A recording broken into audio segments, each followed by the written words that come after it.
Hello and welcome to the Screaming Cinema Podcast. We are a bi-weekly horror movie podcast that discusses new releases, physical media, retro, cult classics, and everything in between. Today we have a fun episode where we're going to be talking some summer movies. So let's introduce the gang here. First up, we have Tyler.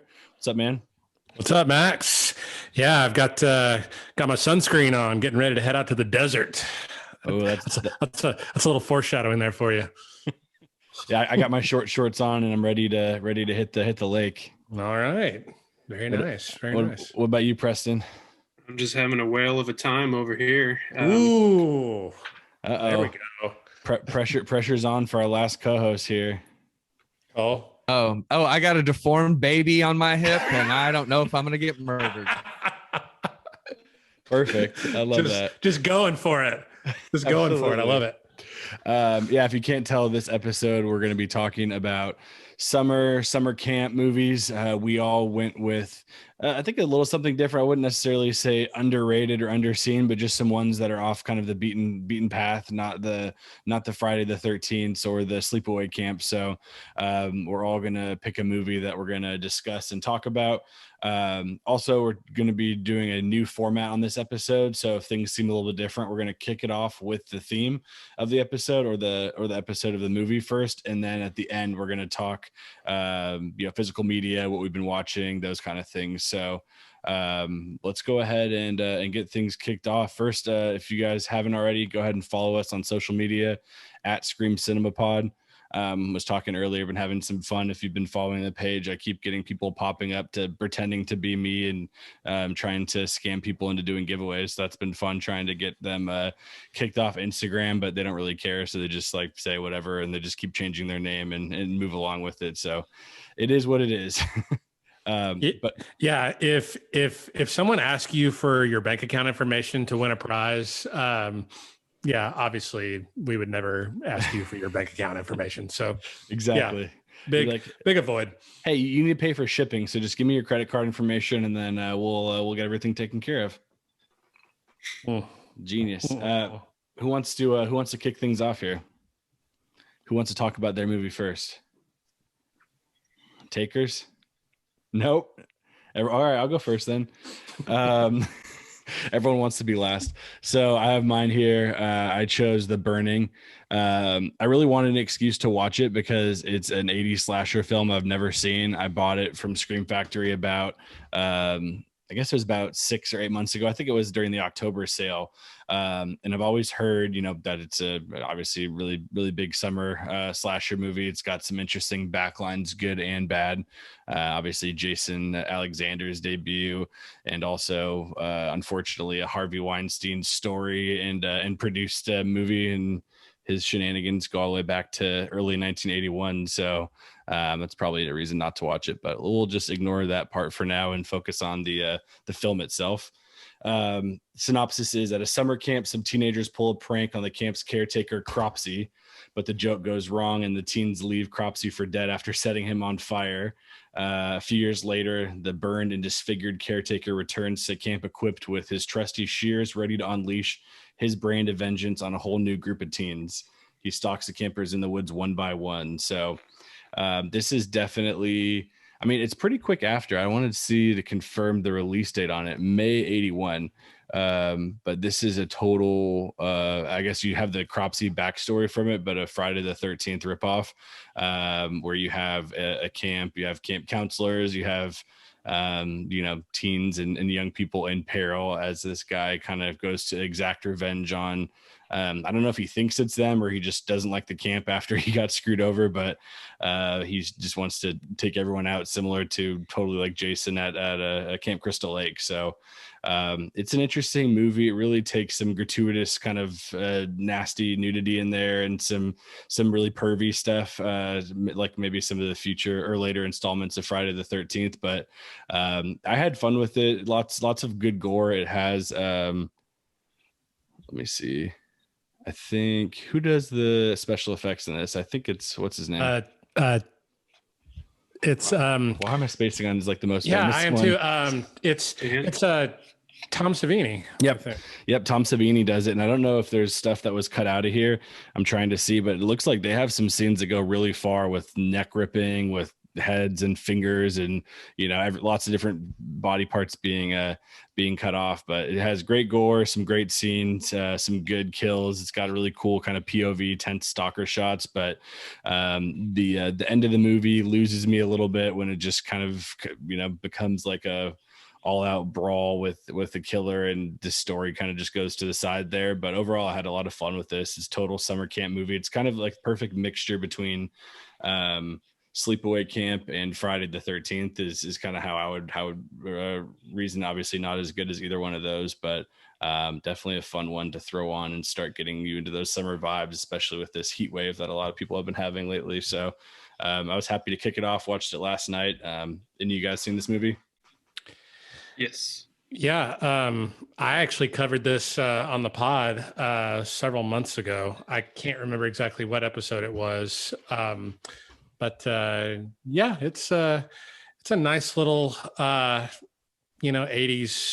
slasher that came after all the big boys of the time. Has some great special effects. Has a little bit of added production value that didn't get seen in a lot of the other slashers of the time. Has a nice little deformed madman, offing teens, and then probably the most famous scene of the movie is that canoe scene that if you haven't seen it, you just got to YouTube it and watch it. It's pretty fantastic. But, taking out the whole raft. I just wish his shears were bigger, to be honest. I was underwhelmed by the size of them. Like, I don't know if you guys seen it recently, but like it's a mixture between like garden shears and scissors. So they're actually only like as big as my hands are. So I think it could have been cooler if you could actually cut some heads off with it, but especially since that art makes it on the cover of the Scream Factory release, makes it look bigger than it actually is. Yep, I think that's why I got it there. It's like these massive shears, which is probably what it should have been. There's no reason not to, but what he's working with is like some oversized scissors, but they still get the job done. There's some campfire tales and kind of a wraparound ending there, but yeah, I had a good time with it. So what is the what is it? It's a killer. Is he a mutant? Like, yeah, he's like a poop monster. He used to be the caretaker of the camp, and a practical joke got played on him that went really wrong, where he got disfigured, and now basically he haunts and stalks the camp. 80s pranks are the best pranks. They are. They lit a skull on fire, and then he freaks out and knocks it over, and it falls into a gas can in his caretaker lodge, and it explodes, and he has this great flame suit on and is running around. This one's kind of weird though, because usually he'd disappear and then come back, but they have this whole montage where he actually like goes to the hospital and gets better, and they like literally spend like 5 minutes on it, and he stays in the hospital for 5 years, and then he just leaves and starts killing people right after that. So that was kind of an interesting piece to it. Yeah, like I mean, I feel like a bunch of other slashers at the time, were kind of a little bit forgotten. Like I feel like this is one of the ones that have kind of, one of the gems that have kind of stood the test of time, and a lot of people actually have pretty good memories of, and and still enjoy it to this day. Excluding the Harvey Weinstein producing credit, but the characters are so one-dimensional too, right? They have the muscle jock guy who's like just trying to hook up with this girl. You have like the ladies' man who's just being a total douchebag. It's just kind of it's fun characters like that for these movies from the time where they don't have anything except their one character trait. Yeah, and I believe Holly Hunter was the other Hollywood mainstay that I think debuted in the movie as well. Really? I did not know Holly Hunter was in this. Did she have a big role? No. It's I think it's almost like a blink and you miss it type. Oh, it's not like a Kevin Bacon kind of thing. No, not at all. That's a bummer. But Jason Alexander with hair is definitely in it for the whole thing though, so that was fun. And I think something that actually distinguishes this movie from some other slashers at the time, this film has a final boy instead of a final girl, so which you actually didn't get a lot of those at the time. maybe this and like Nightmare 2 and I was gonna say, unless your name is Mark Patton. Yep, exactly. Seriously. Awesome. All right. Well, who's up next? I'll take a stab at this. So when I was trying to figure out my pick, we wanted to go with summer, maybe summer camp. And at first I thought summer camp. And I mean, we've done all the big ones. Like, we've done the Sleepaway series. We've done Friday the 13th. We've done The Burning, a lot of those. And so I was really racking my brain to figure out, what's something that always makes me think of summer or like, summer vacation or whatever. And then I finally drifted over to The Hills Have Eyes. And then I had the big decision, do I do the original or do I do the remake? Because I have definitely seen the remake a lot more than I have the original. And I'm definitely more partial to the remake than I am the original. But I decided to step out a little bit and do the original because I'm not as familiar with it and I haven't seen it as much, but I decided to go with that one. So I am doing The Hills Have Eyes, original 1977, directed by Wes Craven. This is his second feature film behind The Last House on the Left. I think I read that Wes Craven really wanted to do like non-horror after his debut. I don't think he really wanted to be pigeonholed into the horror genre, and he wanted to do other projects. But with that first movie and how violent and grotesque it was at the time, he kind of got offered nothing but horror projects. So, but yeah, Last House on the Left, Hills Have Eyes. Basically, in a nutshell, this family is going on summer vacation, traveling to California. They are driving through the desert of out west in like the New Mexico, Arizona area. They basically break down in the middle of this desert, and their car is completely totaled. They're out in the middle of nowhere. And unbeknownst to them, a group of cannibals, desert dwellers, whatever you want to call them, have basically are stalking and trying to kill them, rape them, everything in between. It's a really brutal story. Basically this family is, torn apart, in a matter of minutes. And, and a few of them who survive, try to fight back against the cannibals, and basically just carnage for about 40 to 50 straight minutes of this film. But no, as I said, I'm a lot more familiar with the remake. I actually enjoy the remake a little bit more than the original. I feel like the original doesn't quite age as well. Like I feel like the makeup effects, for the cannibals don't age very well. Unless you're Michael Berryman. Yep. Yeah. He's still pretty damn effective because he doesn't need a lot of makeup. Really. Exactly. But he's probably the most well-known, actor from this movie, just because of his distinct look. He's featured on all of the physical media covers and the original movie poster and stuff like that. But Wes Craven really, I wouldn't say that this is one of his best movies, but it's definitely one of those that is a lot like The Last House on the Left. Is just really, really brutal. It's really hard to sit through, especially as well with the remake. Just the whole RV sequence where they attack the RV. Yep. They attack the family. There's a baby that gets kidnapped. And that whole 5 to 10 minute sequence, that's partly why I didn't want to do the new one again, because I didn't want to watch that sequence, just because like it really does upset me, being a father and stuff like that. But Yeah, I mean, for what it's worth, I mean, even though I don't think the movie, holds up as well, I still think it has, some good set pieces. It's pretty eerie out in the middle of that desert. A lot of chances to, pull off some good shots and some good cinematography. And it doesn't have a lot of gore either, but I feel like Wes Craven does the best with what he has. But yeah, do you guys prefer the original, the remake? I think I prefer the remake too.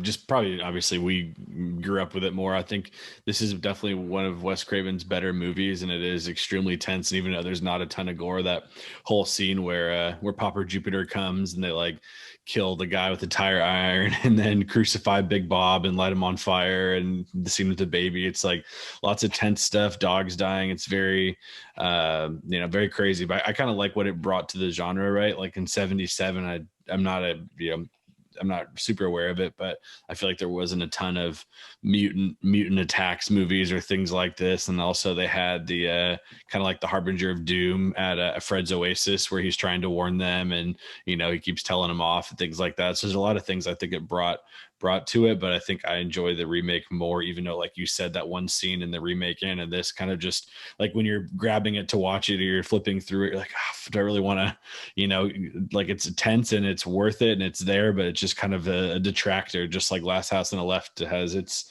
big detracting scene in both the original and the remakes.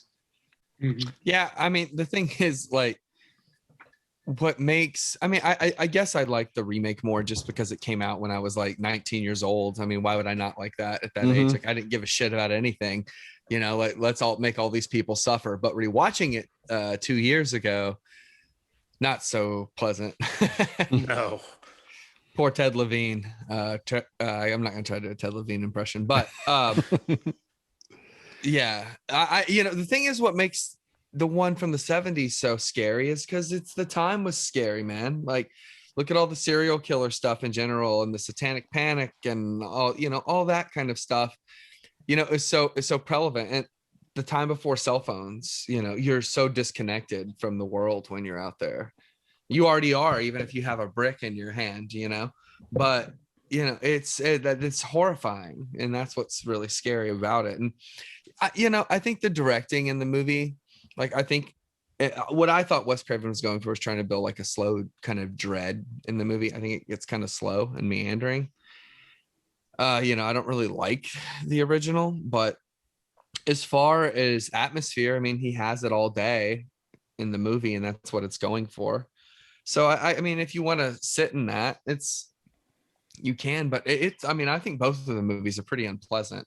And it's just so funny that they felt like they needed to remake The Last House on the Left. I want to say something that movie offered nothing to any sort of commentary about its subject matter at all, other than it was an effective movie, but it was so effed up. That rape scene they took, like, that's horrible. Probably one of the furthest ones I've seen besides straight up, maybe some more stuff off the beaten path, but for like a studio remake. And then do that to that poor girl from Superbad. Yes. Yeah. Oh. I think those Last House on the Left movies, and I think maybe like I Spit on Your Grave are the two that just come to mind as just being like, God, I can hardly sit through this type. Yeah. Could you imagine being the person that's their genre and having to explain why every time? Like, what's your favorite subgenre? Be like, rape revenge, man, that's my shit. It's hard to, I know I've heard opinions on it. I've heard people, especially some women like the genre, or people who've experienced it as catharsis, but it's definitely crazy. No, it is crazy. But I mean, as far as a summertime movie goes, hot as hell. I think it's hot as hell for sure. And, I keep going to the remake because I don't really remember much. Is there any original music in the original film? Or any needle drops or anything like that? I can't remember because it's a road trip movie. No, I really don't think so. I think it's all an original score. I don't think there's any music drops or anything like that. But okay. I know that in the remake, I think they played California Dreamin' or something. Yeah, and it works. And that's normally kind of cheesy.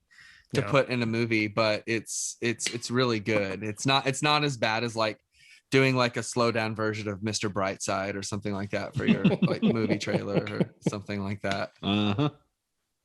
But yeah. So I don't know. I guess the remake is better. Yeah. I guess before I give my final thoughts, Preston, which one do you prefer more?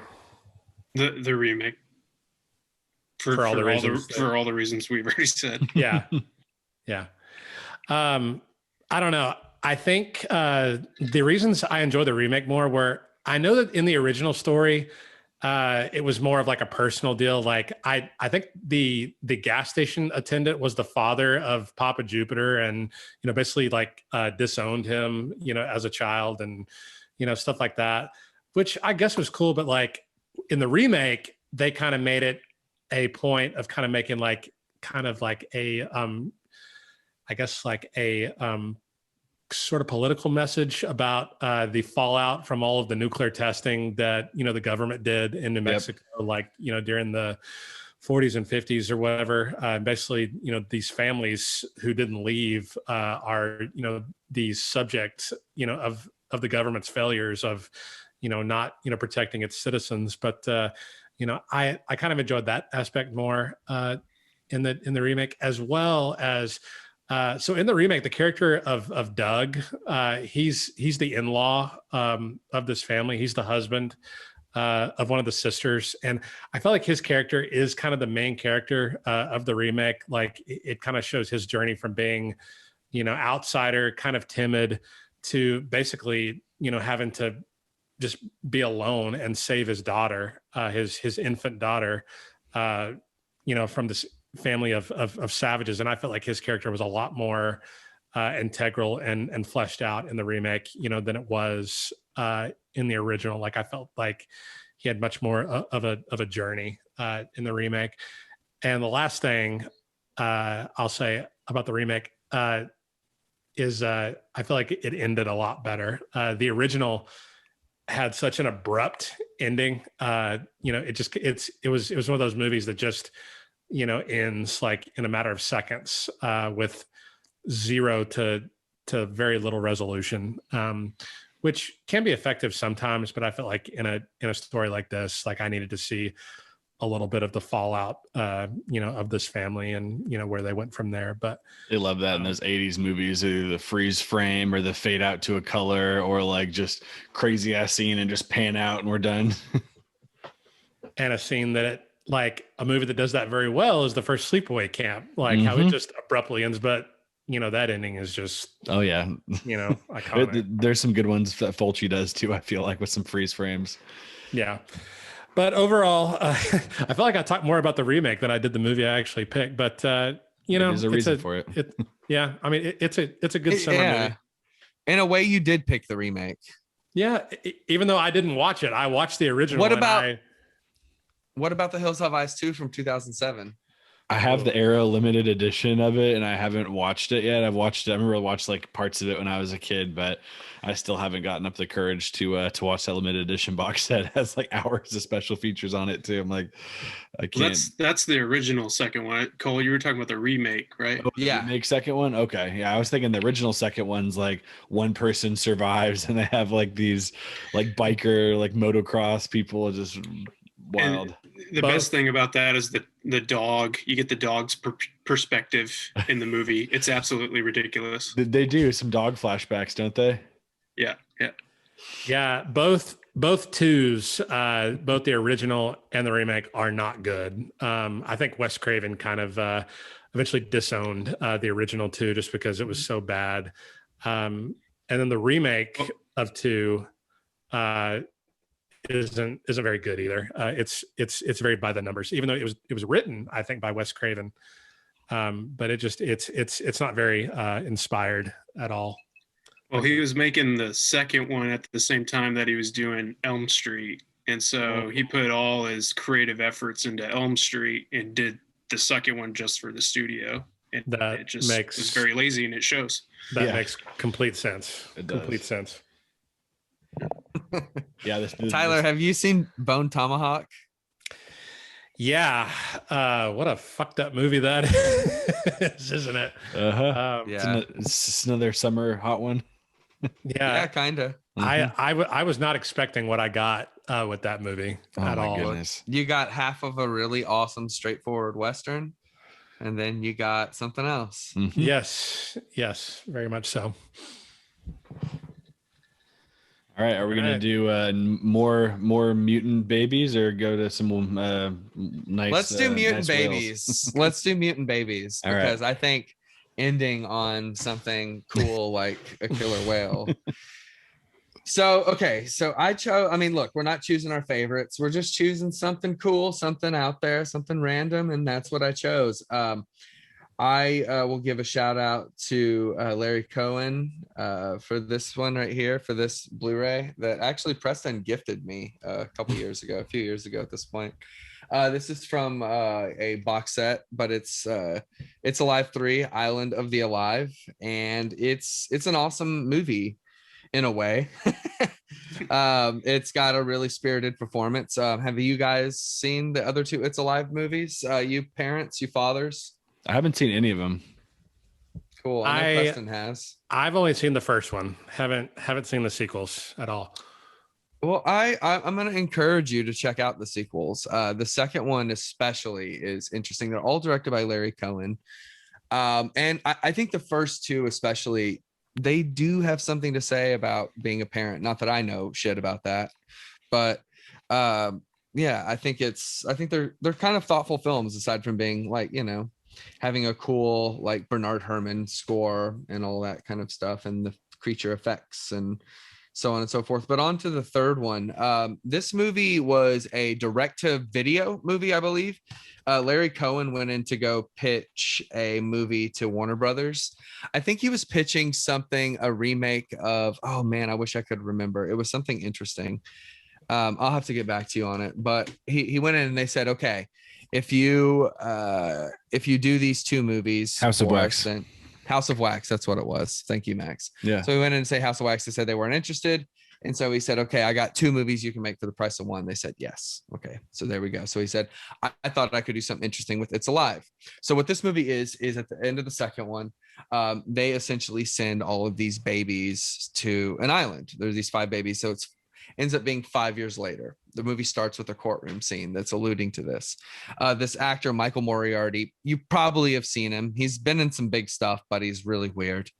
He sounds like a villain. Weird. His name. Well, his last name's Moriarty, man. If you like Sherlock Holmes, you know all about that. So he's great. He's really a fearless actor in these movies. I've read a decent amount about him and Larry Cohen on this movie. And this guy, Michael Moriarty, he really has to sympathize for this baby. He's the father of a mutant baby. And so they go to like the Supreme Court and he's trying to show that the baby like can respond to human emotion is the idea. So instead of just killing them all, they send them to this island. So then 5 years later goes by. He was like an actor, kind of like a TV actor sort of thing. And he is now like a social pariah working at a shoe store. And so, I mean, he's hilarious. He's hilarious. He's batshit insane in this movie. He says whatever. I mean, I couldn't even try to replicate this or try to say how this could possibly be human behavior, but he does it. And he pairs up with Karen Black, who you guys probably know from Trilogy of Terror on the horror side. And then on the Criterion side of things, I think she was in 5 Easy Pieces and some old shit with Jack Nicholson.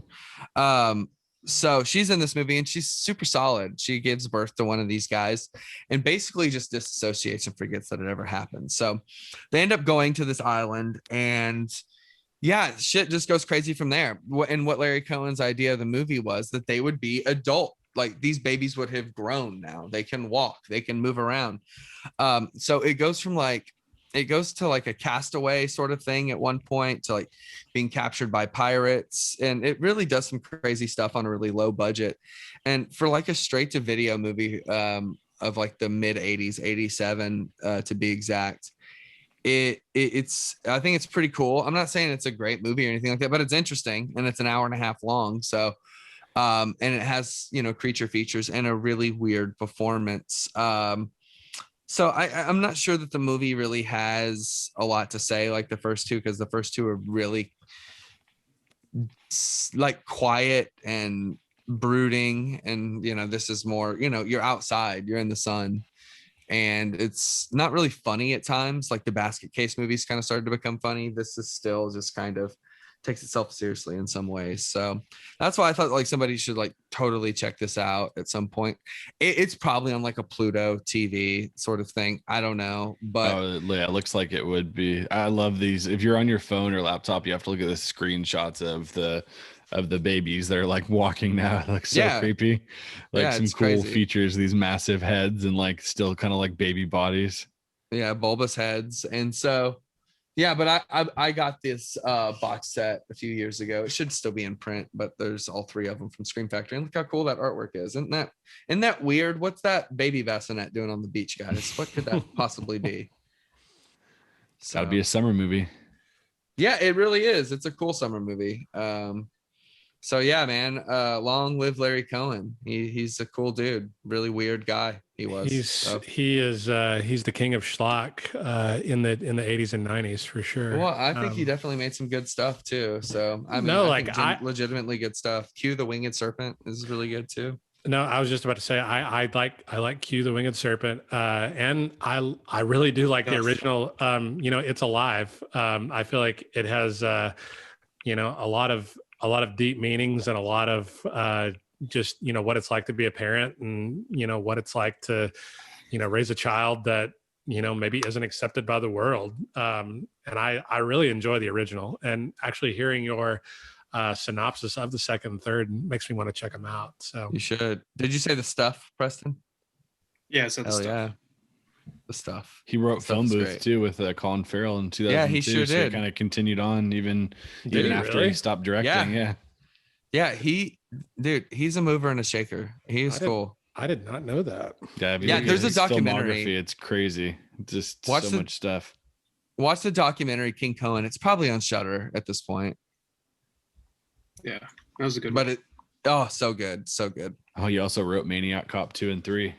Dude, he sure did. And that was at that screening where I got to see him live and in person. It was really surreal. Also, there's a remake of this in 2009? I know we were talking about remakes, but apparently he wrote the script. Oh yeah, there was. Yeah. I did not watch it though. It looks, the cover poster does not make it look appealing. Man, there's no need to watch the remake of that. Like the original is so cool. Like it opens with that classic Warner Brothers logo. But it's like this, and like the opening credits of the first one are so cool. Like all they did was like get these flashlights, and it's just these lights moving around, and it's weird and creepy, and it's awesome. Bernard Herrmann's score is playing, and it's so cool. So the movie starts off really strong. So like you can't top that. So don't even try. I need to watch the original since I've literally never even seen any of them. So I should need to do that. Probably should pick up that box set. Snag it.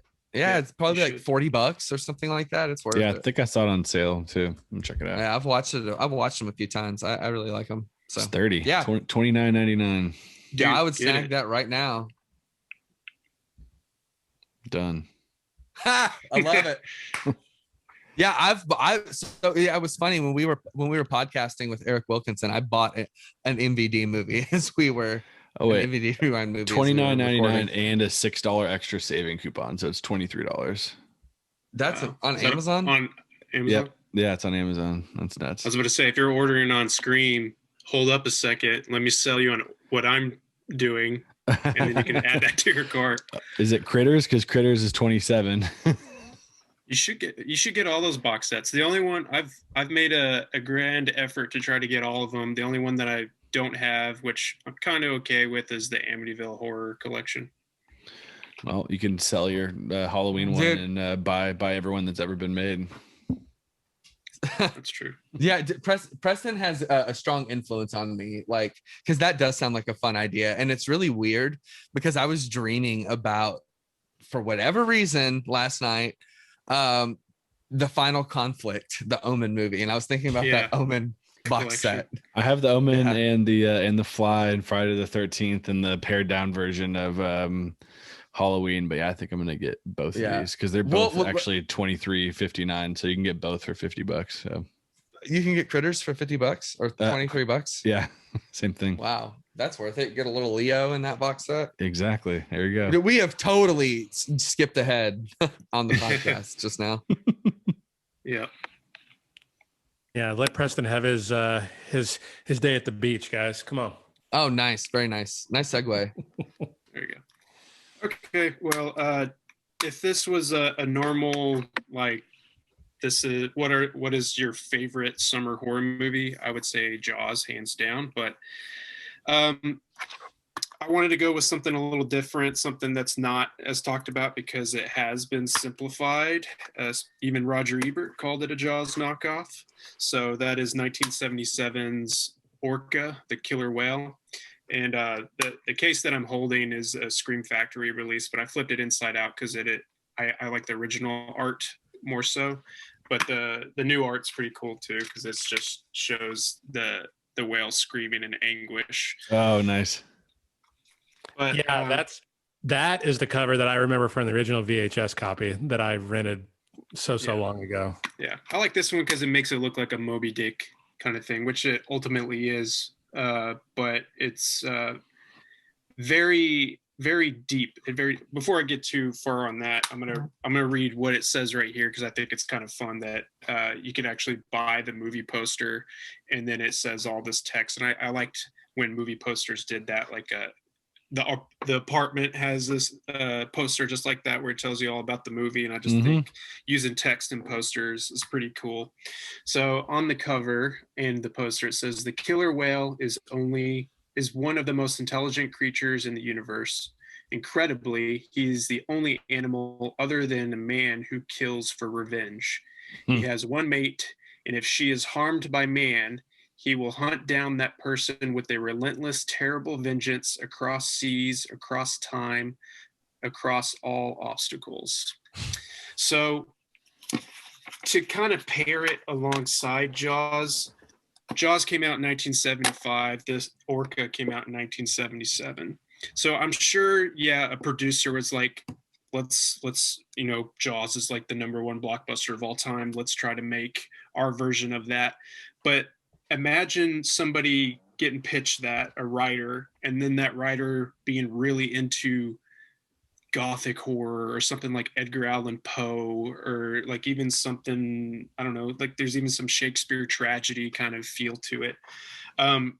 So I was thinking about this today because I rewatched it today in preparation of this.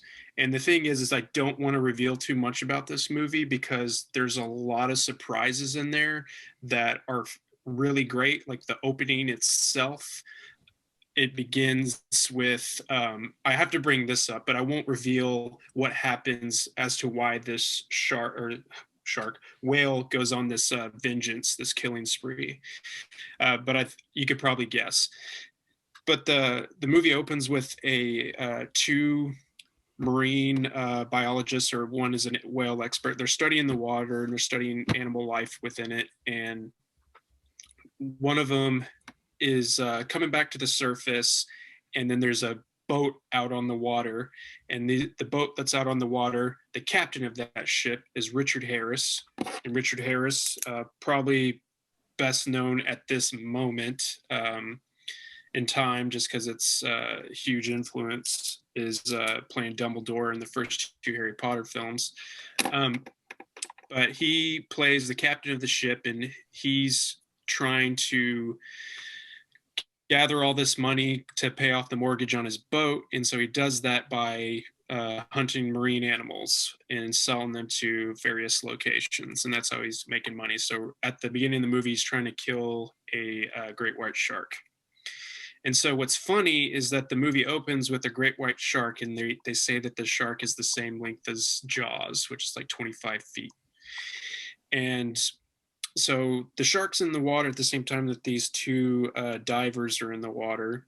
And so they manage to get out, and then one of them falls back into the water, and then the shark starts to come for that person, but then the killer whale comes in to kill the shark.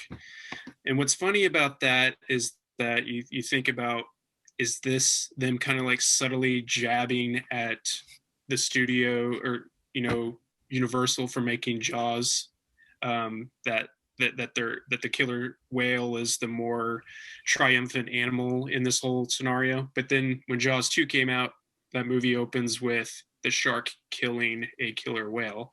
So it's funny that there's like this behind the scenes battles between studios. But to get back to some of the like deeper things is, it's hard because I really, like I said, I just really don't want to spoil things. But I think what is so surprising about this film is that Richard Harris is somebody his character is somebody who has a lot on his mind. You can tell that he has this past, and you want to know more about him. You want to know why he's doing what he's doing, and why people want to become hunters and kill precious animals. And what this movie does is it kind of flips the script on Jaws and puts a bigger focus on the whales. It makes you feel and sympathize for the whales. And the director of this film, Michael Anderson, he did Logan's Run and Around the World in 80 Days. So he has a pretty good handle. I think he did Logan's Run actually a year before. So he has a pretty good handle on shooting big budget movies. So with this, he does a really good job with like some really good camera work. There's even like the movie opens with whales jumping in the water, and he makes it look as if the camera is on the whale jumping in the water.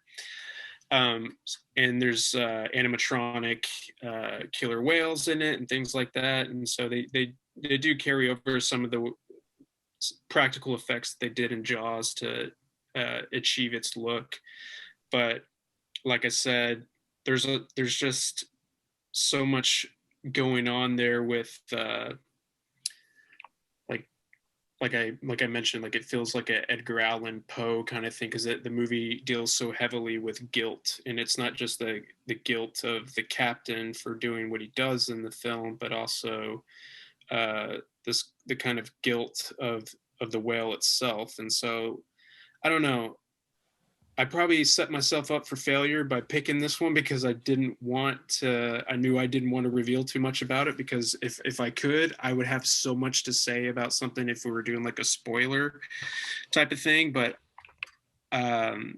yeah, I think it's a way to go on that one, because I think that is one of the, I mean, it's known as maybe one of the better Jaws, not, you could say knockoff or not, but one of the better Jaws follow-ups. But I know a lot of people haven't seen it, so I haven't seen it, so I'm excited to check it out. And while you were talking, I was going on a Richard Harris Wikipedia rabbit hole. Holy shit, dude, what number 2 hit in Billboard 100s with MacArthur Park. He's won a Grammy, won a Golden Globe. It's a crazy life. Yeah, in this movie, he sounds just like his son, Jared Harris, because I'm so used to him doing his voice in like Gladiator and playing Dumbledore, like this, like he's been smoking for a long time. And in this one, he sounds like, because he's like 40, I think he was 47 when this movie came out. And so, yeah, he sounds just like Jared Harris. Like, so his Irish accent is there, or Irish Canadian accent. So I don't know. It's really nice to see him in this. And and just because he's like the hunter in this, they don't paint him as like this, straight up villain. Like we should hate this guy. I think there's a certain point. I want to bring up what's that movie, Wrath of Man? Like the movie Wrath of Man. Like you watch that and you're getting a certain perspective for a little bit, and then you get the other perspective, and that's kind of exactly what happens here. You get the whale's perspective. You understand his emotional plight and why he's doing what he's doing, and then you get what the backstory to Richard Harris's character, and you feel for him. So at the end, it almost feels like this warrior, the movie Warrior with Tom Hardy and Joel Edgerton, where it feels like this kind of fight where you're like, I'm kind of with the whale, I'm kind of with him, and so that's what makes it fun and interesting. But it is hard to watch. There's like I mentioned with the opening as to why the orca goes on this killing spree. It's really fucked up. And and I was not like, I hadn't seen it in a while. I remember like vague details about it, but watching it again, especially now as a parent, I was just like, dude, this is really fucked up. But in comparison to Jaws, again, I feel like there's a lot of horror moments that feel like true horror moments. Like Spielberg's so good at building dread, but there's just like moments in this film with like the camera work that feels something. It feels like a different type of horror. Some of the horror that we saw out of the 70s and 80s, where I don't know how to exactly articulate it, but it's just, it feels more like a horror movie throughout than like an adventure film. I'm gonna pick that one up too, but that one's 25 for one movie, so I'll have to wait for it until it goes on sale. So right before the episode, Preston revealed what he was doing, and I basically said what 9 out of 10 people say when this movie is mentioned, like it's a Jaws ripoff. And while I haven't seen this, like, so to give you a little bit of background, when I was about 10 or 11 years old, I discovered the Jaws movies. I went through the entire series, Jaws 1, 2, 3, and even Jaws Revenge. And, you know, I was on a Jaws kick. And, you know, I had always seen Orca in the movie theater, you know, kind of, you know, right along. I think like the original tagline, like on the VHS was like, you know, it mentioned Jaws on the VHS cover. I do remember that, like more terrifying than Jaws, or like, you know, if you've seen Jaws, you know, wait till you see Orca or something like that. So it intrigued me. I rented it after I'd gone through the Jaws series. And after I watched it, I was, you know, the 10, 11, 12-year-old, you know, film critic in me was like, man, that was, you know, complete ripoff of Jaws, you know, that basically, you know, and then I looked it up on IMDb. I was like, oh, 2 years after the original, like, and then I read up on it, and I think Dino De Laurentiis was the one that produced this movie. Yep. And I read something about the fact that like someone came to him and was like, you know, Jaws, you know, basically, you know, set the world on fire, you know, create something in the vein that is, you know, that basically we can capitalize on. And, you know, they made this film.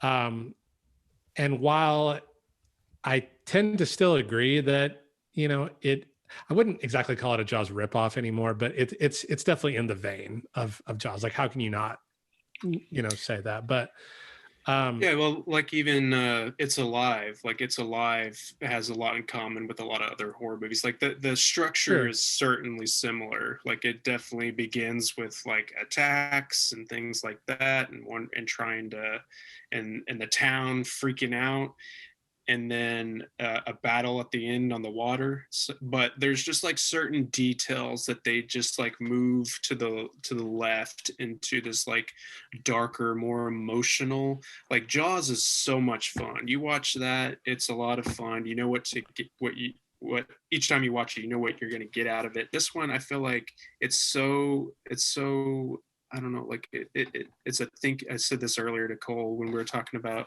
some of the books, but like Blade Runner, like a thinking person's film, like it's certainly like that. Like I watch this now, and as a parent, as somebody who's in his 30s, and I think that it just gives me a lot more to chew on.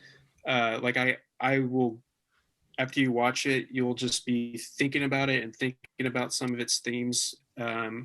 As to like why man does what he does, and what's the psychology of animals. And so there's just like, there's a lot to chew on. I mean, it definitely sounds to me like it's a lot more personal story. You know, like Jaws was the ultimate killing machine, and, you know, but at least not until Jaws: The Revenge, he didn't have a personal vendetta against these people. But it sounds like in this film, the Orca definitely does have his reasoning of why he's going after these people. And, you know, you've intrigued me. I haven't seen this movie in 25 years, so I'm willing to give it another shot. And I think I've always just associated it, you know, as a Jaws ripoff, only because Jaws is one of my top 10 films of all time, and I've just kind of written it off as such. But no, you've piqued my interest. I definitely want to go back and watch it. It's written by the same writer who did the Italian writer who did Good, the Bad, and the Ugly. So that goes to show you that there's a little more meat on the bone. Yeah, and, absolutely. Ennio Morricone did the score too. Yeah, I'm sold. Have you seen this, Cole? What? Orca. Oh yeah. No, I haven't. No, I knew what you meant, but it was funny because I was thinking like, have you seen this? And you like show me something, or I don't know, moon me or something like that. I don't know, or do one of these things. Remember these? Oh yeah. Whenever, yeah, you do that and then you get hit. Anyway, no, I haven't seen Orca, but it sounds cool. Awesome. Yeah. Well, I was throughout my description, I was most nervous in talking about it because I knew that you hadn't seen it, and I wanted to protect your viewing experience just because I know that you would like it a lot. Yeah, hell yeah, man. I like creature features, and like it's got a good cast. I mean, yeah, sure. Yeah, I didn't even mention that. Charlotte Rampling is in it. Charlotte Rampling. Yeah. Bo Derek is in it. yeah. That guy from Poltergeist too. Yeah. The Will really Sampson. freaky looking guy. No. The Native American guy who helps him. Will Sampson, I think is his name. Yeah. No, he is not from Poltergeist 2. He is from One Flew Over the Cuckoo's Nest. That's what he's from. Yeah. Oh well, yeah, okay, yeah. Sure. He plays Taylor in Poltergeist 2. Yes. Gotcha. Well, anything else on Orca before we wrap the summer movie segment of the pod here? Let's talk about we should really talk about the king of the summer, Dwayne "The Rock" Johnson. Let's give him some airtime. Yeah, he's the king of the summer. That's true. I'm kidding. All right. We can say, or I can say the movie that I actually really did think about doing for about 5 seconds, and then I was like, I'll be able to talk about that for about 5 seconds. You guys have seen the original 1997 classic Jack Frost about the killer snowman. Did you have the VHS tape? Classic. Yeah, it's a classic. Did you know that they did a sequel called Attack of the Mutant Killer Snowman that takes place on a tropical island? Oh my gosh. Snowman. It sounds like Snow Sharks or something like that. Yeah, well, the sequel to Jack Frost takes place on a tropical island during the summer, and it's about as good as it sounds. And I really did think about doing it. You should have done it. Should have done that one. Honestly, I really should have, just for the shits and giggles. I would have had to have watched it. I would have felt compelled to watch Yeah, I think so too. But maybe I'll do it next time. Yeah. All right, cool. Well, let's dive in now to what used to be our initial part of the segment, where we just kind of discuss maybe some movie news or releases we've been checking out, anything physical media related. I have one I've been wanting to talk about since I got it in my halfway to Black Friday sale from Vinegar Syndrome, so I can kick things off with Scanner Cop 1 and 2 in 4K. Funniest thing about this is I feel like people who like we're friends with on Instagram or who follow us like know so much shit, know way more than me. I posted this and people were like, what? Like what is Scanner Cop? Like, it's based on scanners? Like, had no clue about what it was, and I didn't either.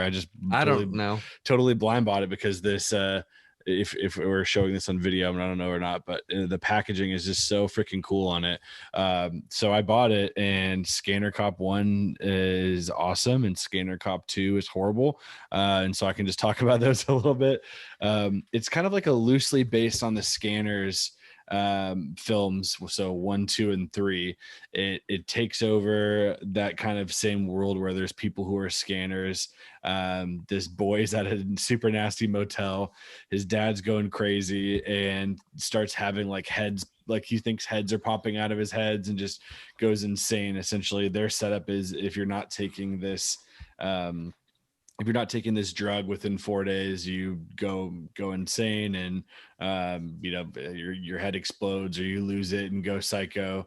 And his son is adopted by a police officer because nobody wants him at the orphanage.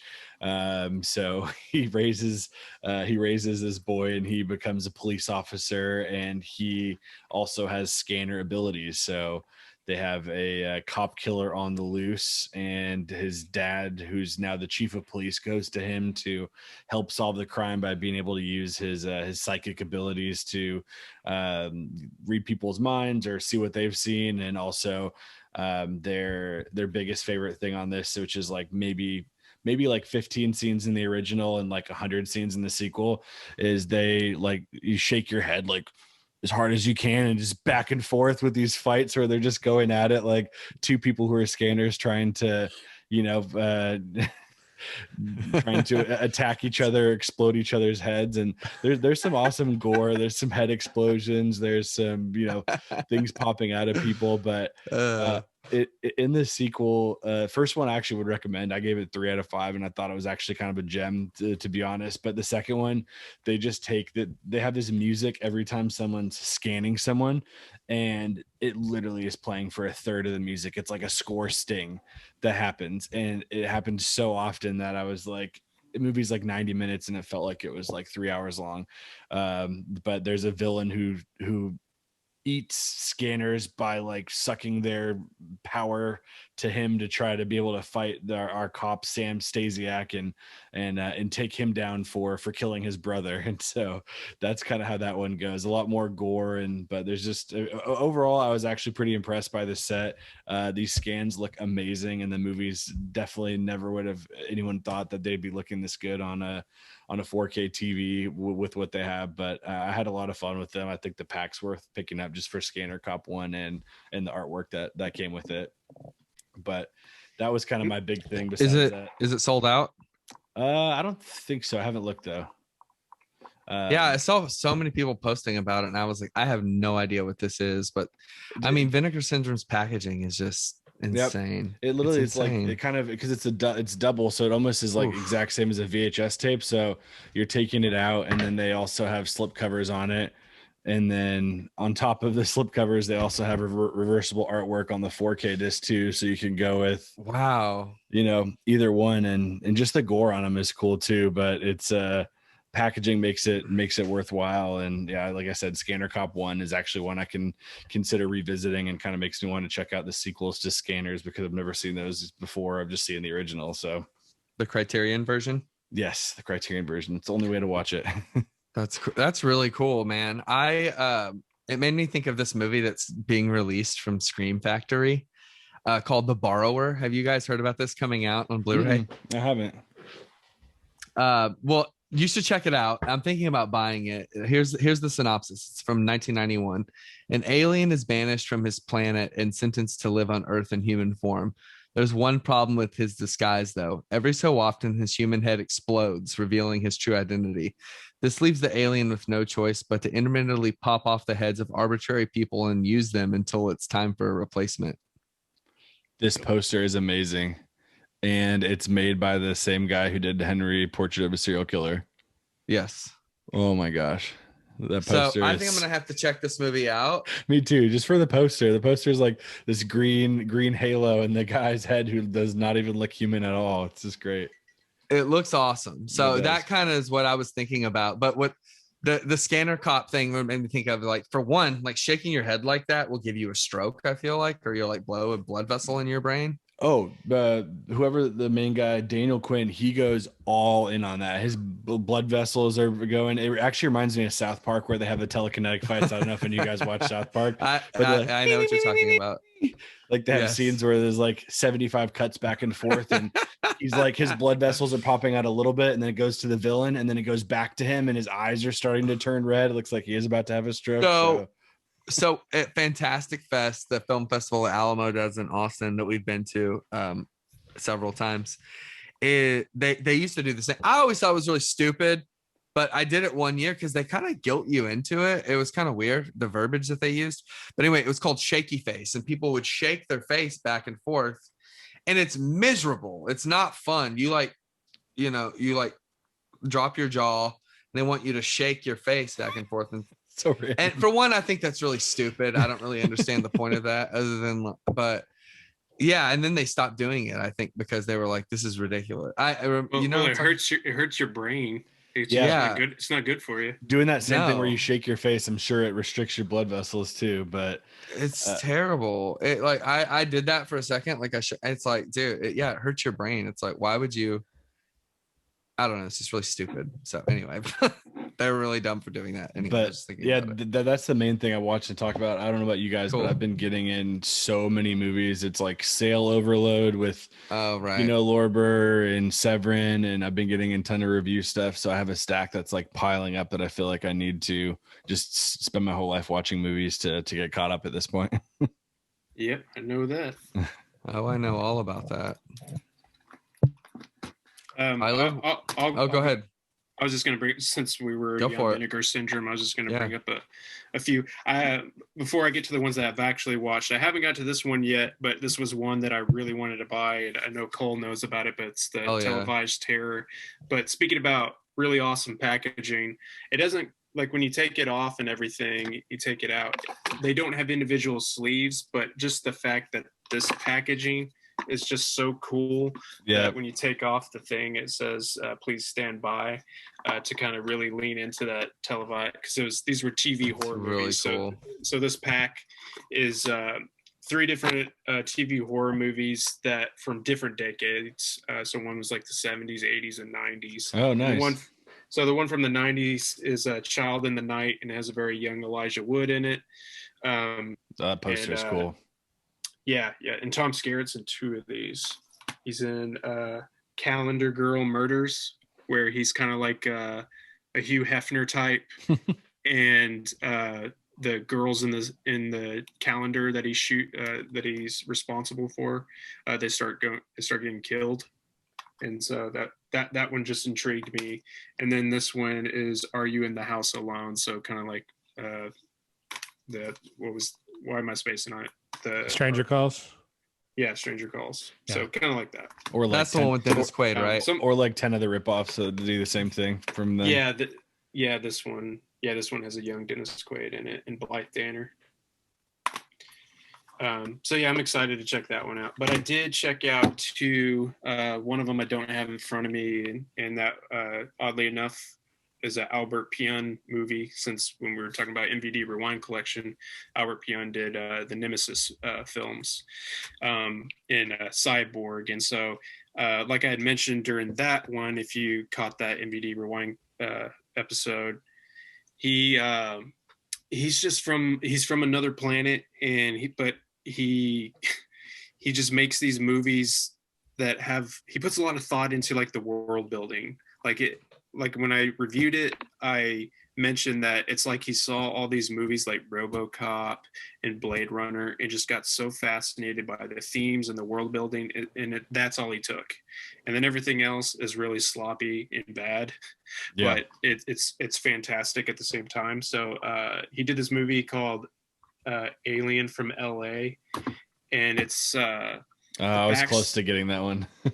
You should. It's a lot of fun. It's the main girl that's in it, I'm spacing her name, is Kathy something.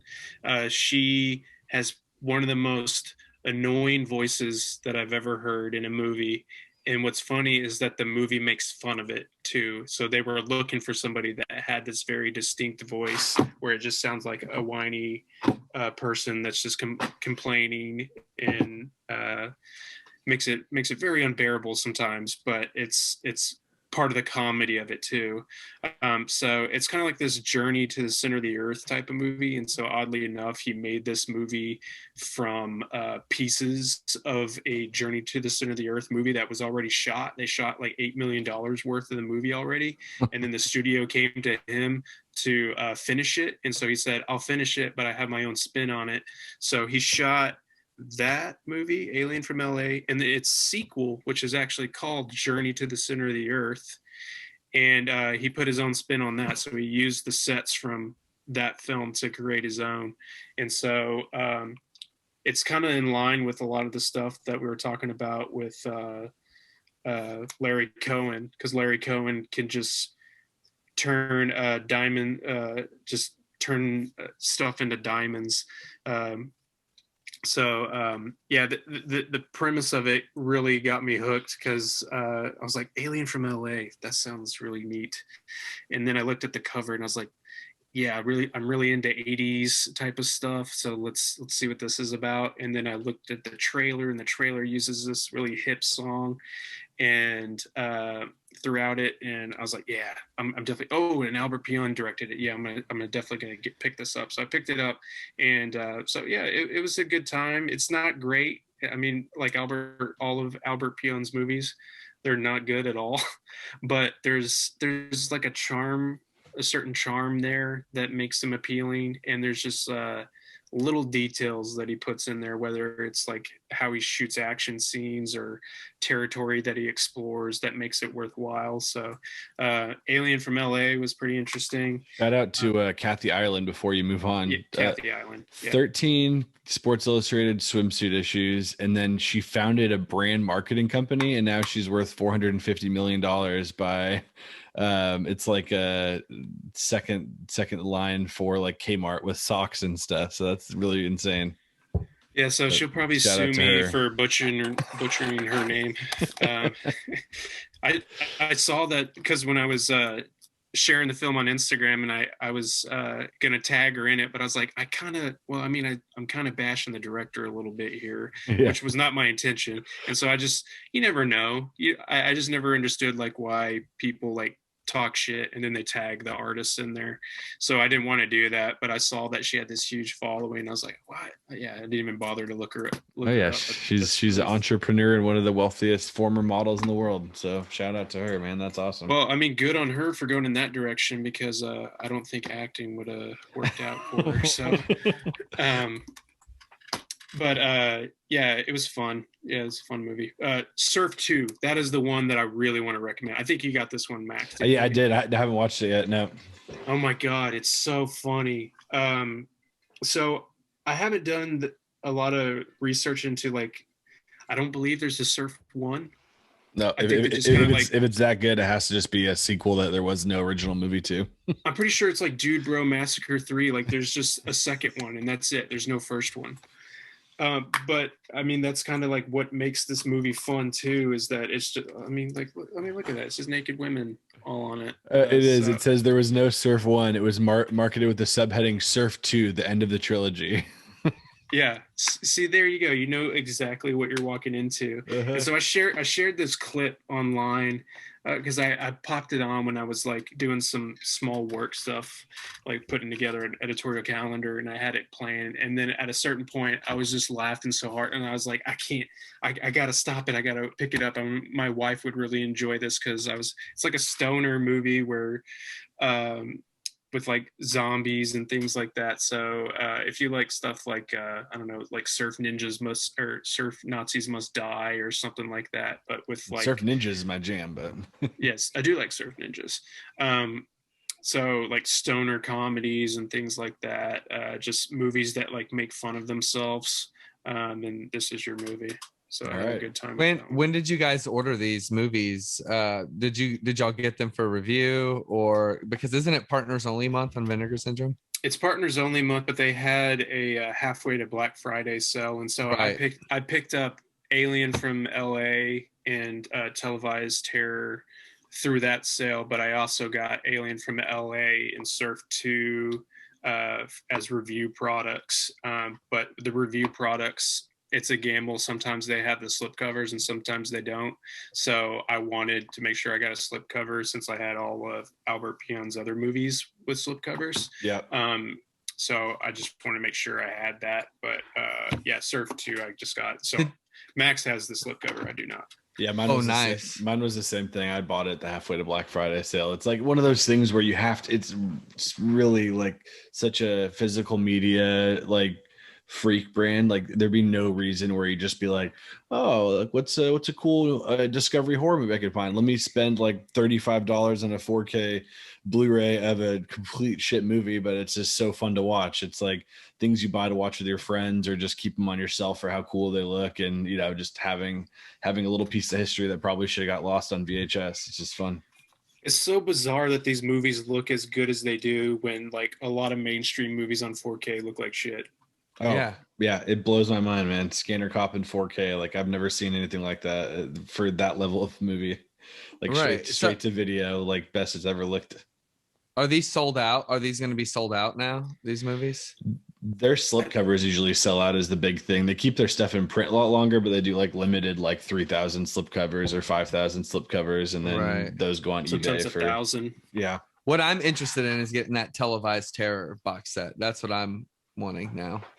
Yeah, check July to see if they, because I think the site will let you know, like limited edition slipcover, like it'll let you know if you. Yeah, but that's in a big box, so I would assume that all of them. Yeah, I think that it probably would, because I don't, they wouldn't sell something that has just like these 3 movies just as it packaged together with some tape. That would suck.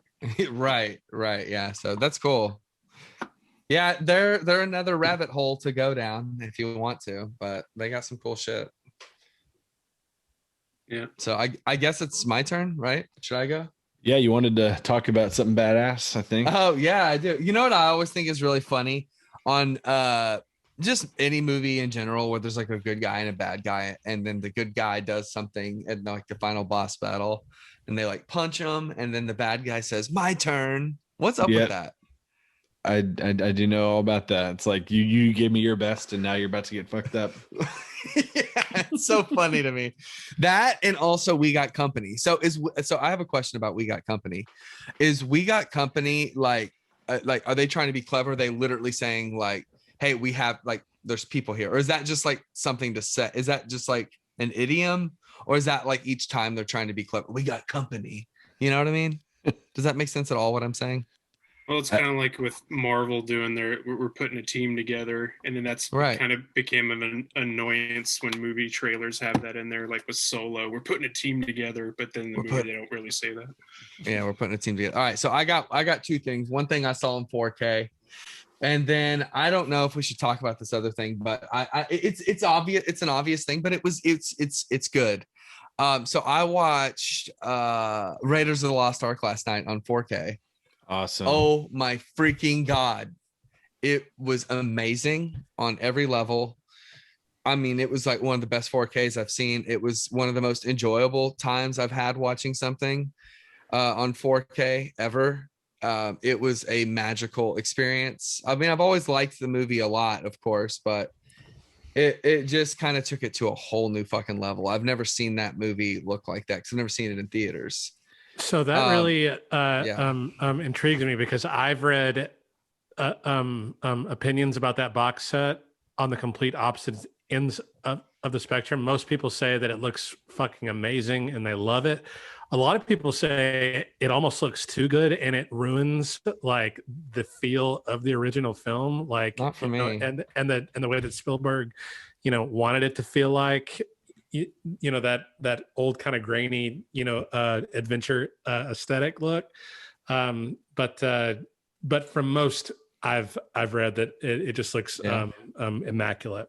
That's cool. Yeah, I'm actually excited I'm excited to go back and do them, because Indiana Jones is a series for me. Like I literally just watched all these, like, I watched like the first few on VHS when I first found them, and then as they came out, and it's like for me, I haven't seen these in like 10 years, so I'm excited to revisit it. And I checked just the discs for quality before I put up a review on it and some of the stuff, and I think Blu-ray.com has it at like 5 out of 5 for the audio or the video quality on them, and what I look like just looks so damn crisp on the 35 it's millimeter incredible scans. It's crazy. So I haven't watched Temple of Doom or The Last Crusade yet, but with Raiders, what was so cool about it is, to me, like, because I don't give a shit about those old movies. I just kind of am like, oh cool, there's Indiana Jones.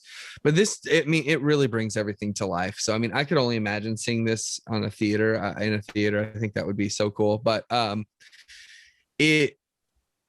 it was so cool because they're at the opening, that opening with him and Alfred Molina. I always knew that was Alfred Molina, but the way that you're able to see him and to see his face and to see the sweat coming off of him and all of that stuff is pretty incredible. You can really see his face, and you can really see, to look at him as a young man. And I think it's interesting to see that perspective for sure. And you know, just the way the kind of action goes, and that movie, what makes that movie so good, of course, is all those like little moments throughout the film that are so iconic, those quotable moments. And when you highlight those things, it works incredibly well. And not to mention the action. I mean, some of the explosions in that, like when they blow up that Nazi base, dude, looking at that in 4K as they're running off from that fucking awesome plane fight. Yep. It was great. I could not have been more satisfied watching that shit last night. And it you know, yeah, and even like some of the smaller storylines just started to pop for me, like the Bellic guy that's always around. Like, man, I was actually really like intimidated and like menaced by him, you know, watching it this time. And this really needed an update, because there was the Indiana Jones, the Complete Adventures, that came out on Blu-ray, and it was just not, it did not look good, the transfer. So yeah, this was, have you seen some of those comparison YouTube videos where they show like what the Blu-ray one versus looked like the 4K? It was crazy. Like they zoomed in on a couple images and cleaned some stuff up. It's just colors looked off on it and everything. So it's definitely a nice update. I think the main thing I've been seeing though is everyone's just not a big fan of how they're going extremely cheap on the packaging for everything. That's the thing that sucks. Especially they had the steelbook set they put out for like $100, and it had like pieces of paper dividing them. It wasn't like the cool ones that have, you know, the Harry Potter styrofoam ones, or things like that. And they skipped out on the Blu-rays with it too. So it's kind of interesting what Paramount's been doing. I don't mind missing out on the Blu-rays, but I think they definitely got shit for the packaging on this one. And curious to see if they like, you know, for a future 4K re-release, they did if they step it up. Yeah, like let's like look at this. Like I could just pop this out. It's like an old VHS tape. Yeah, exactly. I gotta have that sealed in when you like. I'm sure if you watch it 5-10 times, it'll like, you know, the inside of it too. It'll get the covers, the corners messed up and everything. But the discs are awesome. I guess that's the main thing. The discs are awesome. The movies themselves are incredible. Yeah. So I'm gonna watch the other two at some point in the next few weeks. What about Crystal Skull? No, I don't think so. No, you can watch that before the fifth one comes out to get refreshed on it. No, I'm done, dude. No, there's no need. There's no need for it. That movie doesn't exist to me. I mean, that's one of those movies that doesn't exist. So I watched that, and you know, I mean, I just watched some other 4K stuff, some pretty basic stuff. I got in this Major Dundee from Arrow that looks pretty cool.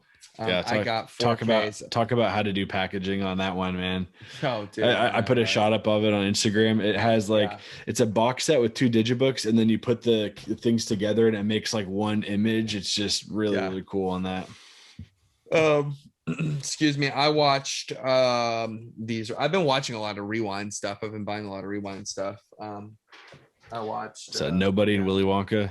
Yeah, these are the two I think people would be most interested in hearing about in terms of new stuff. I was really impressed with both of these.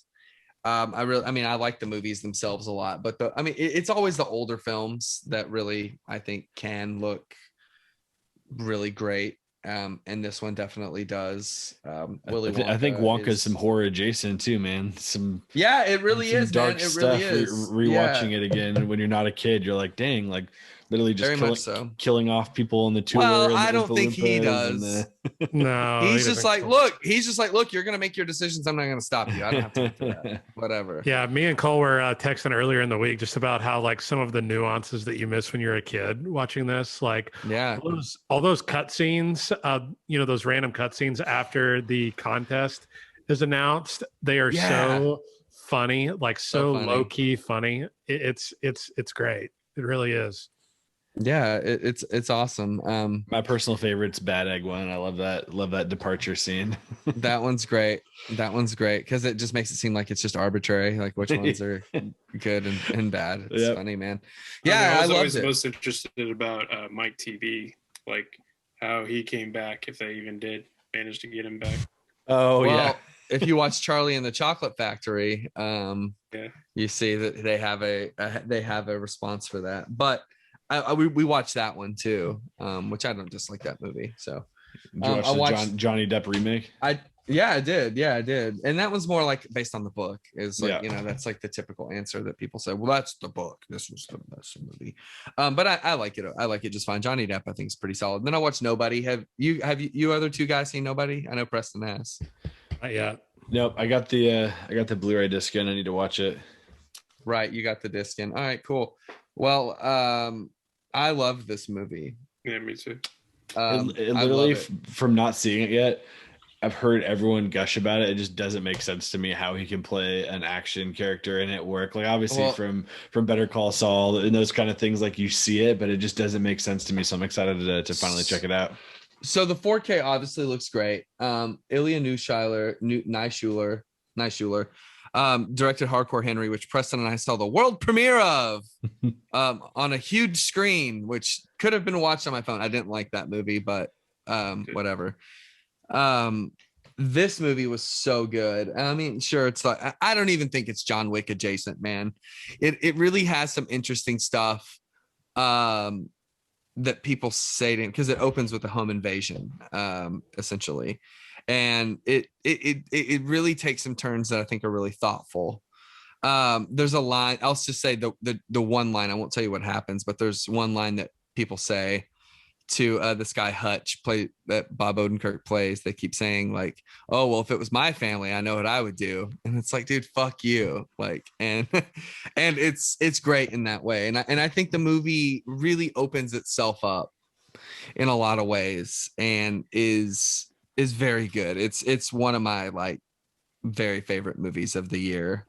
That Mitchell's versus Machines and probably like A Quiet Place too. Off the top of my head are the ones I really like a lot this year. I need to log some more on Letterboxd and catch up on my stuff because I feel like, man, the year's slipping past us. We're already in, by the time this episode's out, we're in July. Man, well, the thing is I've been so interested in watching these throwback movies and diving into Keanu Lorber and jumping on with Arrow and all of that stuff this year. And that's just kind of, I mean, dude, there's only so many hours in the day. There is. I can't watch movies all day long. So catching up with new stuff, there's some things that I haven't seen this year that I wanted to. There's this movie Censor, I think is what it's called. I want to see. There's Oxygen, Alexander Aja. We were talking about him earlier in the podcast. I want to see Oxygen. I want to see Werewolves Within, which we should probably actually do on the next podcast. It's just what we should do is Werewolves Within. I want to see The Empty Man. I heard it's really good. And there's a ton of stuff that I normally would have been like, bam, bam, bam, bam, bam. Yep, me too. On that's just kind of. So we could almost do a two-parter because for next week, if we ultimately went with Werewolves Within, because I have the first two in my Netflix preview right now, but Fear Street. Oh my God! Yes. Oh, nice. Yeah. Yes. I saw someone that saw bad. Do you watch the first two yet or no? I have three movies I need to watch, and that's Fear Street 1 and 2, and then Purge, and then Tomorrow's War. Oh yeah. I heard some things about the last one. When does Fear Street come out for us regular people? July 2nd, July 9th, and then July 16th. Okay, so that one you probably have to wait on because you want to get through all three of them first to do a review of it. But I saw someone that watched the first one already and said it was awesome, so I'm really excited about that. Yeah, kicks off in 94. Love it. Yeah, I'm stoked for those. I dug those books so much as a kid. Like once I grew out of the Goosebumps phase, and into the young adult horror space, those books were awesome to read. Like I would just go and peruse them at the bookstore and look at all those covers. And yeah, they were very entertaining as a young teen. They made the series R, right, too, which was was a big surprise and very graphic, very gory. Which is crazy because when they first announced the series, I thought they were going to go like the PG-13 route and make it very mainstream, but it looks like they're going all in. Not like Scary Stories to Tell in the Dark, which I was hugely disappointed by. Oh man, that could have been so cool as an R. Yeah, it really could have been. I was sent the screener of the Forever Purge today. I'm going to watch that tomorrow. So we'll see. I mean, I've watched them. I've watched the Purge movies, and I definitely have thoughts on every single one of them. So I figured, what the hell? Yeah, it looks like Red Dead Redemption, The Purge, or something. For me, it's continually like, I mean, there's like a peak up, but it's really just like the first, and then it just like a train just continuing on down the path to. I would say 2. I think 2 is the best one. Yeah, 2 is the best one. I agree. See, I still like 1 from just the initial, but 2 is cool because it builds out the world, right? But I thought the world was so cool because when you watch the trailer, I remember watching the trailer and be like, this is an awesome, like some awesome space to explore. And then when it just became like a typical house invasion film, even though I love Ethan Hawke, I was just like, the world is so cool, and you just. It's such a limp dick approach that y'all took. And then the second one, it's like they remade what they should have done. And then it was a lot of fun. And just because Frank Grillo is the shit. Yeah, he is. Frank Grillo rules. I hear a lot of mixed opinions on the movie, though, because I think like certain type of horror fans on it, how it just keeps getting more and more like political of like, we're trying to kill black people, or these people are worthless, or this is how it should be, or obviously with this one it's gonna have the hardcore obviously it's on the trailer, Mexico's borders open for Americans to escape from everyone. That's what it's about. So I haven't seen the trailer for it. I watched the 4th one, and they really leaned heavy into like really obvious heavy-handed metaphors, and that's I think it definitely did, but I think they're still cool to watch. I tried watching the TV series and I could not hang on that at all, but I think for the films it's at least a serviceable horror movie to pop up in the summer, so I'll take it. Yeah, so that's pretty much all I've been doing that I can think of that would be interesting in the least bit. So yeah, that's it. That's all I wanted to quickly mention this just because I did Orca earlier, but I've been watching a lot of like whale documentaries this year, as Cole knows. And the most recent one that I watched is The Loneliest Whale, The Search for 52. And it's a Bleecker Street release, which is kind of crazy. But it's done by somebody who has a filmography that's very much in the horror vein and crime. Like he did Sons of Sam. So it's weird, like he's going from that ground to something like this, which The Loneliest Whale is about this certain frequency, 52 hertz. A whale makes that noise level, and it's never been done before. Like no whale that they've captured before has created a noise quite on that frequency. Sounds kind of cool. They somebody from like the 80s, or like that was a oceanographer that was working for the Navy, was listening, and so that was his job. He would listen to things, and then he found this, and they took note of it. And just over the years, they've looked into it a little bit more, and they just figured that it's the only whale of its kind, and so they've been searching for it. So this documentary is about getting a crew together to try to go find this whale. But yeah, like I said, with Orca, there's just like a lot to like life under the sea that has a lot of parallels with the way that we live our lives. And Orca leans into that, and this documentary especially leans into it. And so it's about the discovery, but it's also like creating awareness. There's a lot of traffic on the ocean, and so it blocks out the noises, and so that's how whales communicate. And they're just not built to adapt to that sort of traffic that's on the ocean. So there's just a lot of things in there that kind of tugs at your heartstrings. But it was a really fascinating documentary. Like even the director brings himself into it. So that made it different. So out of all the 3 documentaries that I've seen this year that deal with whales, which one of them was National Geographic's, Cole, please help me. I'm blanking on it right now. I'm not sure. I knew it about 5 minutes ago. I could have told you. Anyway, it was like a 4-part documentary series, and then Secret of the Whales. I think Secrets of the Whales. And then the second one was Fathom, and Apple put that one out. And then this one, Search for 52 or The Loneliest Whale. But yeah, I've been really into them, and they're cool. I love all the ocean stuff. I mean, I know obviously there's so many documentaries or shows about it. It's just cool, the undiscovered, how we don't know anything about these massive creatures, or we know little from what we have. Every time they do like a new documentary, you're like, this is the first time we ever captured this on film, or always something new. So I'm with you there. National Geographic certainly has the money, so they have all the pretty shots. They're able to capture all this stuff that just unbelievable and breathtaking. But something like this that's very low key, and it's all about like the reactions that people have. So it's kind of like watching Moneyball, like you're getting all this behind the scenes stuff and like computer work and things like that.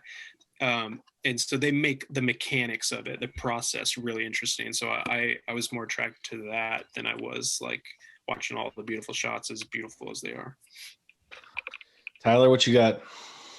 I'm going to mention 2 or 3 things. One pretty quickly, and then one we can dwell on a little bit, because I'm sure you guys will talk about it. But I couldn't help myself, even though we swore we're going to do it in a couple of months. I started the Child's Play series. I just couldn't not. I watched 1 and 2 this past week, and they're just like comfort food, man. Like at this point, you just put them on and sit back and just enjoy it. And I would probably say that I probably enjoy 2 a lot more than I should. 2 is just fantastic. If it's only for the last like 20 minutes in that toy factory, it is just absolutely incredible with what they do in there, and it's just so entertaining. But I know we'll get into that down the road. I love that. You're like, fuck you guys, you're not gonna let me do this. I'm about to start it and we're gonna fucking do it. Keep pestering Max about this, listeners. Keep pestering him. I'm game for it. I have the box set. I'm down to no, I'm just messing with you. But yeah, 1 and 2 are great cinema, great classic horror cinema. But what we can talk a little bit more about in depth is probably the one film in this world that gives me more anxiety than any film viewing experience ever. I'm curious what this is. Yeah. I was cleaning out a closet, and I had some movies that I needed to pack away. I have the original Criterion DVD of David Lynch's Eraserhead, and I popped that sucker in, and God, I forgot how queasy that film makes me, and just how uneasy I am watching the entire thing. And just down to its basics, like it's just basically like the horror of pending fatherhood and marriage, and just this guy's complete mind disintegration, down to its core.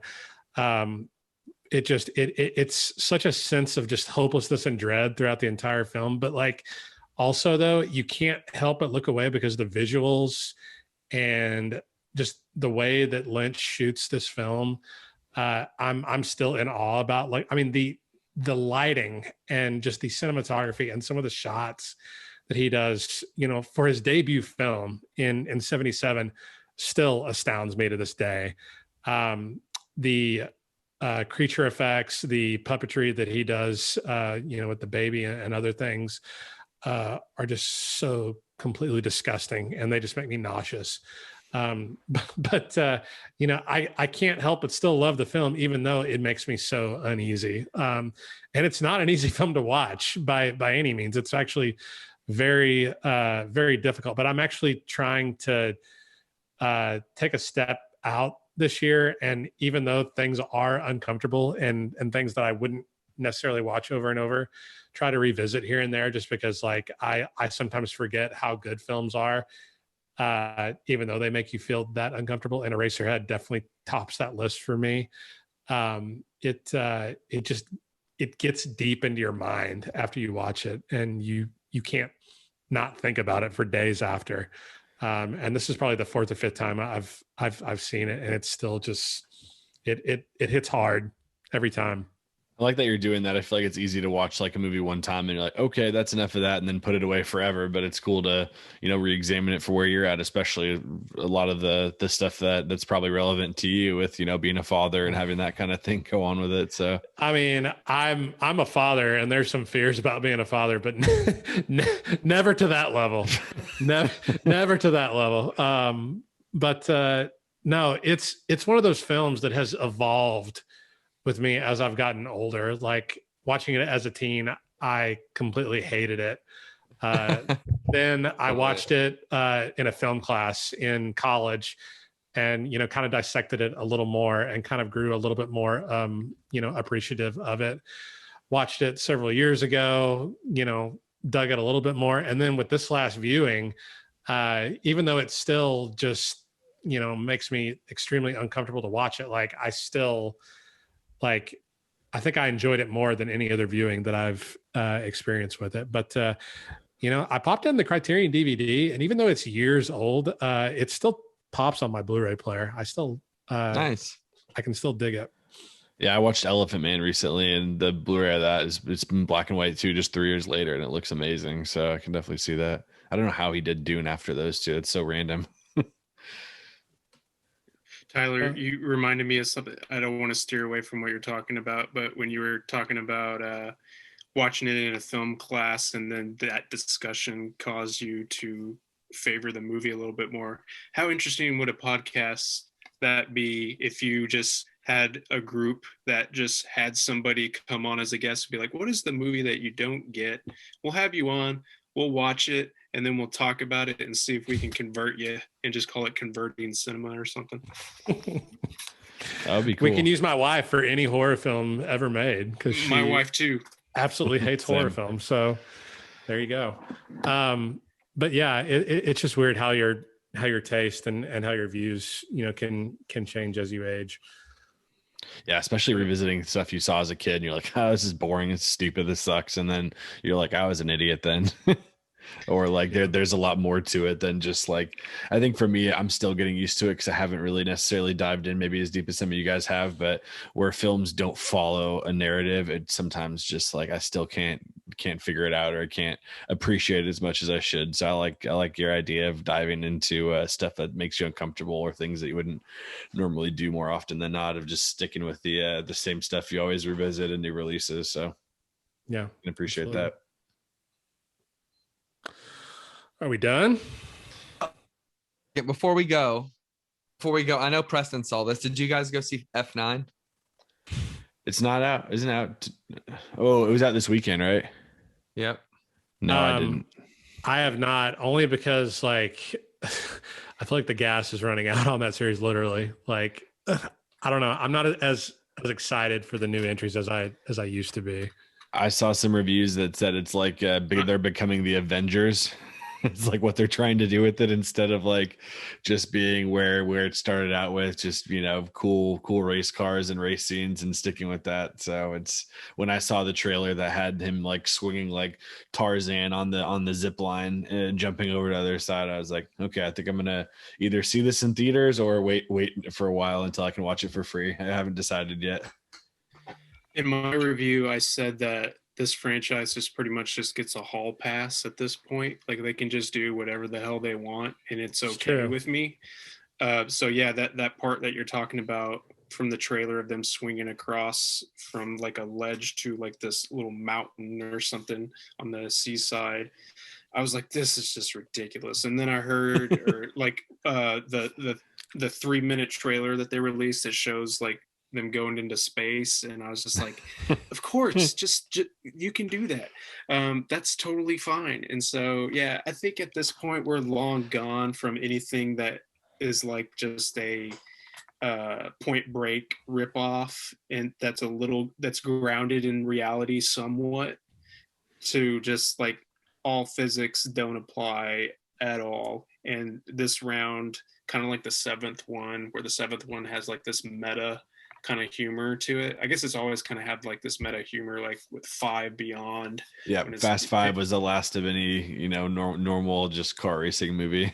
Yeah, and I still think 5 is probably the best one out of all of them. 5 and 7 are still the best ones. I think so. I compare it to the Harry Potter franchise, where I think Harry Potter 3 is the best one, but the 4th one is really entertaining. So I think the 5th Fast movie is the best one, but I think 6 is really entertaining to me. What's the worst one? Probably 4. Yeah, I would say 3 or 4. I would say Tokyo Drift. Is that 3 or 4? Tokyo Drift's 3. That's 3. That one was pretty good. But I think I've never seen the 4th one. I think your mind kind of changes after 5 to, like you said, it's like we're going to this to just like there's not many movies like that anymore, where it's just shut your brain off. We're gonna see explosions. It's almost like just a complete action movie, and the cars are not even like a main part of it besides the big stunts that they do with them. So it's kind of interesting. Did you enjoy it, Cole? Yeah, I don't think it's a bad movie. I mean, I don't think it's a bad Fast and the Furious movie. I think it's the best. There you go. That's a much better description. But I was a little bit disappointed personally. Yeah. Are you glad to hear that it's basically like 1 or 2 more films and then we're done? No, I mean I'm cool to have them going. I think when Vin Diesel is front and center as much as he is in this one, it really takes a blow. For me at least. I don't know, it's as jam-packed as it was, there was still something missing in front of it. I don't know, there was something that it was just lacking to me. His name is Dwayne Johnson. That's what was missing, right? Well, I do love Hobbs, but I think that the villain in it, I man, the movie really needed to lighten up, man. It really needed it's just a big staring contest. And I mean, John Cena's really funny, and Blockers is one of the funniest movies of the past 5 years. And dude, yeah, man, they should have made him funnier. Vin Diesel just needs to come off it, dude. Like, just embrace that this series has far surpassed realism and seriousness, and just lean into it. Well, they do that. There's a plot line in it with Tyrese that does that, and it's awesome. But to me, there was just something missing. I mean, after 5 and 6, especially, like, I mean, those are just, oh my God, those movies are so good, especially 6. 5 is a little more realistic, but 5, 6, and 7, in my opinion, are the cream of the series. I need to revisit them. I haven't really seen many of these past. I think saw it in theaters, saw it in Blu-ray when it first came out, and that's about it. So yeah, there's a really cool action set piece that's like basically like it's just a downhill kind of thing. It's really cool, kind of like when they go through the favelas and stuff like that, but it's different. And then there's like it's kind of like Wonder Woman to me, where it was like an hour of just like nothing. Like it was just nothing. So that's kind of how I felt about it. Yeah, I'm gonna watch it this week. It's almost like you remember when, I think it was the 6th or the 7th one, when Vin Diesel started saying like, this movie's going to win Oscars, man. 7th. And yeah, so since then he's been, like you said, where he's trying to put himself a little more into it and trying to get himself an Oscar, because he has complete control to do whatever he wants with this franchise. And he's doing this stuff, but he just does not have the chops for it. So the actor that plays the young version of him in this new one is way better than anything that he's ever done in his career. Way better. And I don't really understand. Maybe it'll be Fast 10 where we get that Oscar finally. Fast and the Furious 10. I mean, nominated for Best Actor at the Academy Awards. The one that's going to be called Fasten Your Seatbelts. Oh, that would be awesome. God. If that actually comes to pass, God bless you. They're not going to do it. But I mean, the thing is too, like, we've covered so much on this episode. It's been fun. But the thing is with these is Preston sent me an interview today. It's an interesting interview with Vin Diesel and this guy, Josh Horowitz. And Vin Diesel says, and you'll know what I mean when you finish this movie, there's never anything everything in the Fast and Furious movies is on purpose. So yeah. When he said that, I know I'm still kicking this around. We need to conclude, but it's just so fun, that interview. I highly recommend people look that up. But yeah, when he said that, because he asked some question about like how much do the fans influence the direction that they take. Yeah, and I bet you 100% that the bring Han back, that whole movement is the reason why Han's back in this new one. It's hashtag justice for Han. And he's trying to take credit for that. And Right. if you read all the other headlines about him trying to take credit for Dwayne Johnson's performance, right. and like the direction that they take with his character, like he's just trying to take credit for all of it. Yeah, it's ridiculous. No, they never thought to bring Han back. They cast him. They cast Sung Kang in an offshoot of a Fast and Furious movie that just so happened to be an okay movie. It's pretty cool, but then they then it gained popularity over 10 years. They got lucky, and they're trying to make it seem like it was on purpose. So, yeah. But Lucas Black is in this one, so you guys got that. Ooh, and Little Bow Wow. And Lil Bow Wow. Oh God. Oh, yeah. Maybe I won't see it. And Cardi B. And unrecognizable Lil Bow Wow. Yeah, I have some stories about him. Whatever. You're gonna have to save that for next time. Yeah. Like Mike. Yeah, we are out of time. Right. If you're still hanging out with us, listening to our review of the new Fast and the Furious movie, thank you so much. I can't believe this episode. This is crazy. I love it, man. It's like seriously, like I think there's no one who I just watch horror movies and no other movies, so I can definitely think anyone can appreciate it. And I was just I think it's fun, man. I think if literally no one's listening to this now and we're hanging out talking about it, great. And if you are, let us know if you made it this far. Hell yeah, please do. I can't wait to see the show notes that say last 20 minutes Fast and Furious. What? Oh, absolutely. Well, we'll wrap here and say, you can follow us on social media at Scream Cinema Pod on Instagram and Twitter. And then I'll let the other hosts here tag themselves so we can, reach out to us if you want anything on the show. If you have questions, if you think we should be covering Child's Play franchise sooner rather than later, we're all ears for it. Mm-hmm. Hound Max to the ends of the earth. No, you can find me on Instagram, the.shape.1978. Oh, I really wanted to talk about the Halloween trailer, but we'll save that for next time. We'll save that. Yes. For next time. That was quite interesting, but I think we'll kick off next episode with it. Yeah, exactly. And Cole, you can sit out on that since I know you don't want to know. Yeah, I'm not going to watch it now because you guys did while we were recording last time. No. I won't give any spoilers, but I just want to give my opinion about it. But anyway, yeah. Plug yourself. Yeah. Well, you can find me at one of them with Annie. No, I'm just kidding. But you can find me at Mr. Cinema ESQ Esquire for no reason. And that's just what popped in my head in that moment. I like it. Yeah, man. So find me there. Find me there. I have a Twitter too, but it's just dick and fart jokes. So you can come there if you want. I'm just kidding. It's a very whatever. Okay, I'm gonna shut up. Peace. Me too. It's a graveyard of thoughts. Yeah, pretty much. This is Preston. You can find me at Movie Dude with the Whales. I'm just kidding. Blu-ray Dad on Instagram, which is probably where I'm the most lively, but you can find my writings on DittonRC.com for Ditton Record Chronicle and FreshFiction.tv. Thanks for hanging out with us, everyone. And next episode, we're not sure. We're gonna talk about it. Yeah, be on the lookout for it. Peace.